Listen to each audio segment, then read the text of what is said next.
আমরা ওই দেশে বসবাস করতেছি যে দেশে চুরি এমন চুরি করে করে যে জায়গা ১৫০ জন হাজির ব্যাগ কেটে তাদের জিনিসপত্র রেখে দিছে। মানে কয়েকদিন আগে দেখছিলাম যে একটা ভাই প্রবাস থেকে আসছে, ওই প্রবাসীর ব্যাগটাও চুরি করছে। শেষ পর্যন্ত দেখি যে আজকে ১৫০ জন হাজির ব্যাগ কেটে নিয়ে গেছে।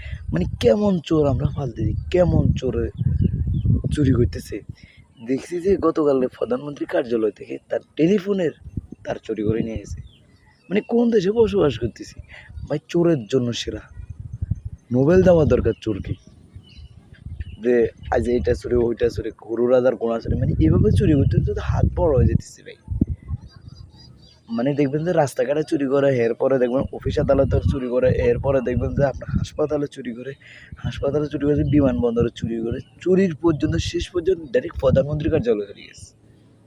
মানে ভাবা যায় একটা প্রধানমন্ত্রী যে দেশের সারা মানুষের সাথে যোগাযোগ করে, তার এমপি মন্ত্রীর সাথে যোগাযোগ করা, ওই টেলিফোনে যোগাযোগ করতে পারেনি উনি সারাদিন, সে তার পর্যন্ত চুরি করে চলে গেছে।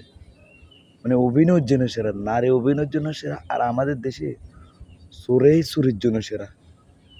মানে ভাই আমি জিজ্ঞেস করি পুতিন আর টেম্পু ভাইকে, বলতে হবে ভাই যে বাংলাদেশকে নোবেল দাও, নোবেল একমাত্র চুরির জন্য। মানে সব জায়গায় চুরি করার জন্য সেরা।